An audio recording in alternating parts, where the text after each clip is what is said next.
আসসালামু আলাইকুম। আশা করি আপনারা সবাই খুব ভালো আছেন। আজকে আমি পুডিংয়ের রেসিপিটি নিয়ে আপনাদের সামনে হাজির হয়েছি। সো এই পুডিংটি কিভাবে বানাতে হয় চলুন তাহলে রেসিপিটি দেখে নেওয়া যাক। পুডিং তৈরি করতে লাগছে দুধ, কনডেন্স মিল্ক আর ডিম। আমি এখানে 8টি ডিম নিয়ে নিব।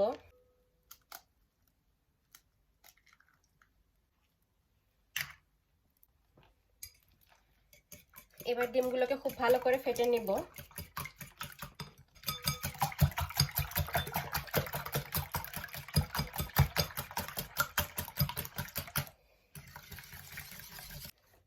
ডিমটাকে খুব ভালো করে ফেটে নিয়েছি।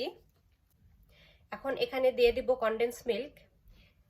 কনডেন্স মিল্কটা দিব, এটা চিনির কাজ করবে এখানে। সো যে পরিমাণ মিষ্টি খেতে চান ওই পরিমাণ কনডেন্স মিল্কটা দিবেন আপনারা।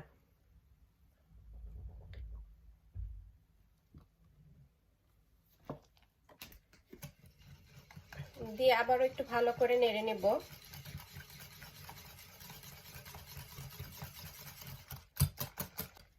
খুব ভালোভাবে ফেটা হয়ে গেলে এবার আমি এর মধ্যে দিয়ে দিব গরুর দুধ। সো এটা নট নেসেসারি যে এটাকে জাল করে ঘন করে নিতে হবে। আমি নরমাল দুধটা এখানে দিয়ে দিলাম।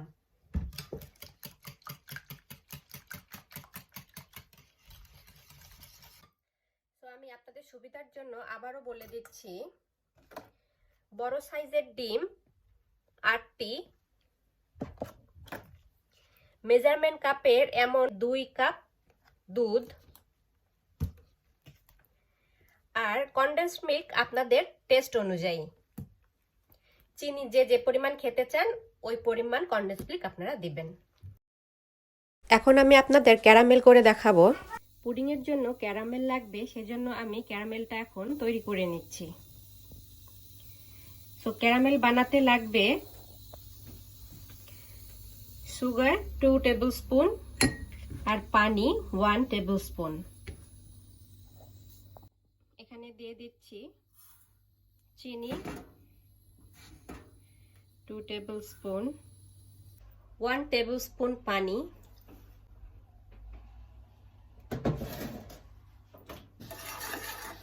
এবার খুব ভালো করে এটাকে জ্বালাতে হবে।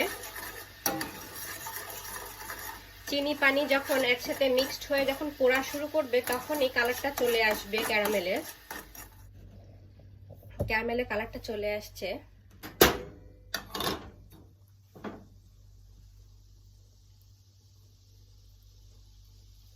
যেখানে যেখানে দেখবেন যে একটু ফাঁকা ফাঁকা হয়ে আছে ওই জায়গাগুলোতে ক্যারামেলটাকে এইভাবে ঘুরিয়ে ঘুরিয়ে সেট করে নেবেন।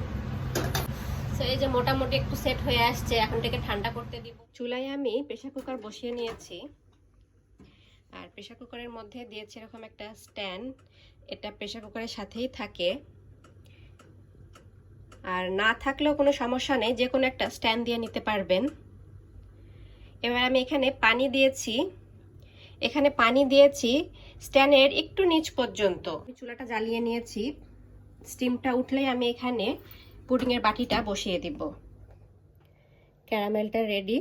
এখন আমি এর মধ্যে পুডিংয়ের ব্যাটারটা ঢেলে দিব।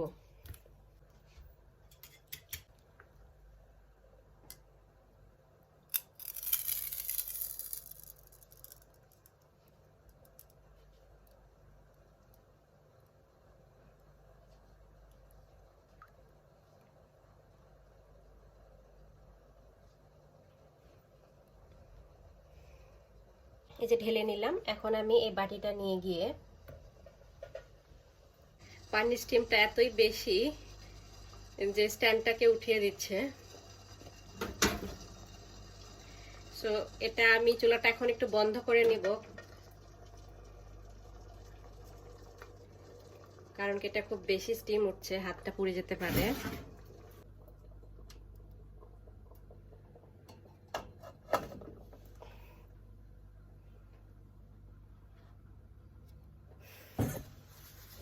বসিয়ে দিলাম। এখন পুডিং বাটির এটা ঢাকনাটা দিয়ে আমি এটা ঢেকে দেব। এবার প্রেসার কুকারটা বন্ধ করে চুলাটা অন করে দিব।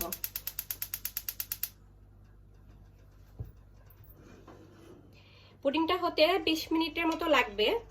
সো আমি আপনাদের টাইমটা বলে দিব কতটুকু সময় লাগছে। প্রেসার কুকারটা ঠিক 20 মিনিটস পরে আমি বন্ধ করে দিয়েছি। প্রেসার কুকারের ভাপটা বের হয়ে গেলে আমি পুডিংটা বের করে নেব। প্রেসার কুকারের সিটি ছেড়ে দিয়েছে, এখন আমি আপনাদের খুলে দেখাচ্ছি আমাদের পুডিংয়ের কি অবস্থা।